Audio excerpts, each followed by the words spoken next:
हुकूमत ने क्रीज से बाहर निकलकर खेलने का फैसला कर लिया। डस्का में ज़िमनी इलेक्शन कलअदम करार देने का मामला। वजीर आजम ने अपनी टीम को इलेक्शन कमीशन का फैसला लाहौर हाई कोर्ट में चैलेंज करने की मंजूरी दे दी।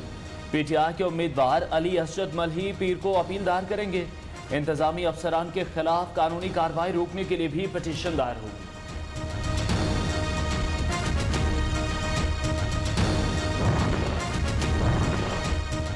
इलेक्शन कमीशन के फैसले को चैलेंज करना साबित करता है कि तुमने चोरी की है। मरियम नवाज का ट्वीट लिखा, वोट चोरी में मुलव्विस अफसरों को बचाना सबूत है कि चोरी तुम्हारे कहने पर की गई। दोबारा इलेक्शन से फरार जाहिर करता है आवाम तुम्हारी जमानतें जब्त करेंगे।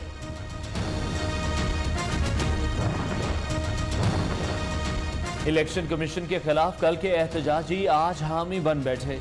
विफाकी वजीर इत्तलात शिबली फराज के ऑपोजिशन पर बात। कहा, ऑपोजिशन जीत जाए तो इलेक्शन शफाफ, हार जाए तो धांधली का शोर। शहबाज गिल का कहना है दोबारा इलेक्शन के बाद भी ऑपोजिशन धांधली का रोना रोएगी।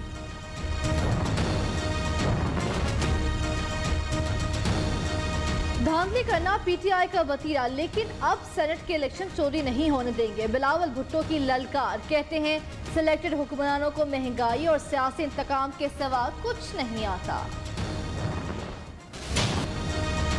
हुकूमती प्रेस रिलीज पर एक्शन नहीं लेती। इलेक्शन कमीशन का तहरीरी फैसला मौसूल हुआ तो कानून के मुताबिक कार्रवाई करेंगे। फिरदौस आशिक आवान का कहना है बिलावल भुट्टो और जाली राजकुमारी ने सेनेट इलेक्शन से पहले बकरा मंडी का आगाज कर दिया।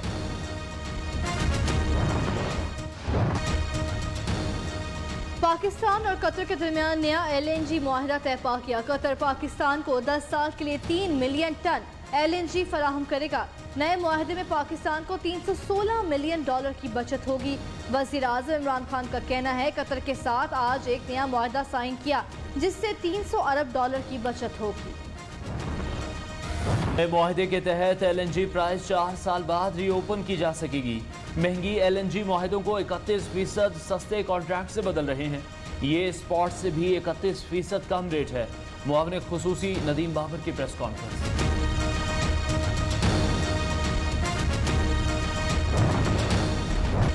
3 माह में छठी बार पेट्रोलियम मसनूआत की कीमतों में इजाफे की तैयारी। यकम मार्च से पेट्रोलियम मसनूआत 5 से 6 रुपए फी लीटर महंगी होने का इम्कान।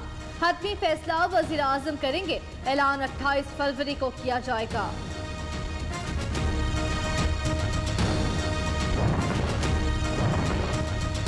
PSO शदीद माली बहरान का शिकार। मुख्तलिफ सेक्टर्स पर वाजिबात 340 अरब रुपए से तजावुज कर गए। दरामदी RLNG के वाजिबात 115 अरब रुपए की रिकॉर्ड सतह पर पहुंच गए। देखिए, जब मुल्क में मुश्किल वक्त आता है तो मुश्किल वक्त से निकलने के लिए एक मुल्क को आउट ऑफ द बॉक्स सोचना पड़ता है। 10 अंधेरे साल, उनमें जो कर्जे चढ़े हुए हैं तो ये हमें विरासत में मिले थे। विरासत में मिले मसाइल की वजह से महंगाई में इजाफा हुआ। गुज़िश्ता 10 बरसों में पाकिस्तान पर कर्जों का बेइंतहा बोझ पड़ा। मुश्किल वक्त में हट कर फैसले करना पड़ते हैं। वज़ीर आज़म इमरान खान का सेंट्रल बिजनेस डिस्ट्रिक्ट मंसूबे की इफ्तिताही तकरीब से खिताब।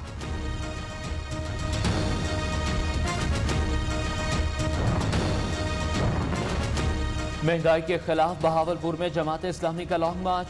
वजीर आजम ने अवाम को मुर्गियों और कट्टों में फंसा कर रख दिया। अवाम, किसान और मजदूर अपने हक के लिए उठ खड़े हों। सिराजुल हक का खिताब। कराची में लापता अफराद की बाजियाबी के लिए कैंप का दौरा।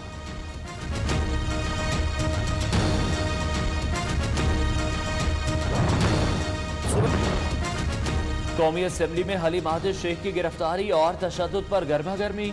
विफाकी वजीर फवाद चौधरी ने कहा ऐसा नहीं हो सकता कि सिंध हुकूमत के सियासी इंतकाम पर बात ना हो।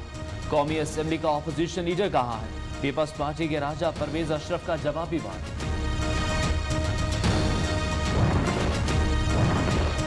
वज़ीर आज़म इमरान खान का दौरा लाहौर। वज़ीर पंजाब से 1-on-1 मुलाकात। उस्मान बुज़दार की सूबाई उमूर, तरक्याती मनसूबों पर ब्रीफिंग। नए बल्दियाती निज़ाम पर भी तबादला ख्याल। लाहौर में सेंट्रल बिजनेस डिस्ट्रिक्ट मंसूबा गेम चेंजर साबित होगा। वजीर आला पंजाब उस्मान बुज़दार ने कहा पहले फेज में 1300 अरब रुपए की कारोबारी सरगर्मियां होंगी। मंसूबे के तहत शजरकारी को खुसूसी अहमियत हासिल होगी।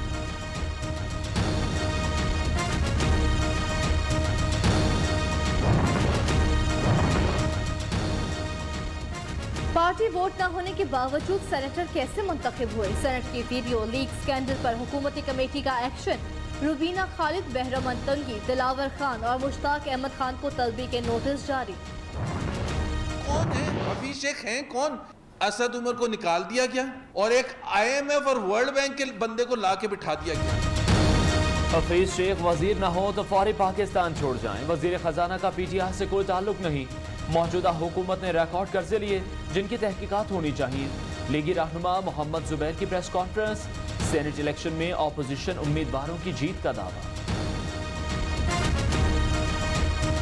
अब क्वेश्चन ये है कि ये कॉन्स्पिरेसी बनी कहाँ थी? जो हुए रवा थे वो इमरान खान साहब डायरेक्टली थे और फिर उनके नीचे जो है उस्मान बुज़दार। दुनिया का सबसे मुश्किल एक्शन प्लान था। अल्हम्दुलिल्लाह वो टारगेट हमने अचीव किया। और पिछली प्लेनरी में, यानी ये जो अभी प्लेनरी हुई है, इससे पिछली प्लेनरी में बाकायदा FATF कंट्रीज़ ने और FATF सेक्रेटेरिएट ने ये कहा कि ब्लैक लिस्टिंग अब पाकिस्तान के लिए ऑप्शन नहीं रहा। अब पाकिस्तान का ब्लैक लिस्ट में जाने का खतरा नहीं। पाकिस्तान को दुनिया का सबसे मुश्किल FATF प्लान मिला। 90% शराइत पर अमल दरामद कर लिया। विफाकी वजीर हमाद अजहर कहते हैं 27 में से 24 निकात पर अमल दरामद में कामयाब। 3 निकात पर अमल करने के लिए 4 माह की मोहलत मिली है। भारत FATF को मज़मूम अज़ाइम के लिए इस्तेमाल करने की कोशिश में नाकाम रहा।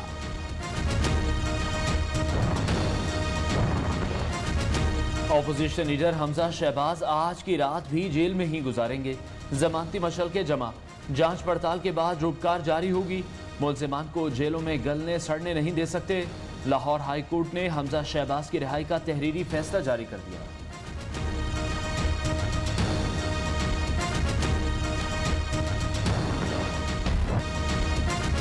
सुप्रीम कोर्ट का इंतजामिया को इस्लामाबाद कचहरी में वकला चैम्बर्स ना गिराने का हुक्म। अदालत किसी किस्म के दबाव में नहीं आएगी। अवामी मकामात पर कब्जा करना वकीलों का काम नहीं। किसी वकील ने प्रैक्टिस करनी है तो अपना दफ्तर खुद बनाए। चीफ जस्टिस गुलजार अहमद के रिमार्क्स।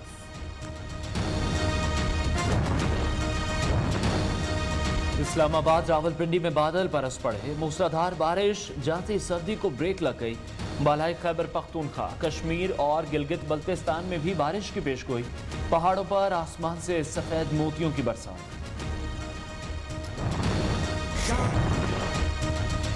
मोदी सरकार नई मुश्किल का शिकार। किसानों के बाद ताजिर भी मैदान में आ गए। टैक्स कवानीन के खिलाफ ताजिर बरादरी सरापा एहतजाज। पूरा भारत बंद करने की तहरीक शुरू कर दी। किसानों का भरपूर साथ देने का ऐलान।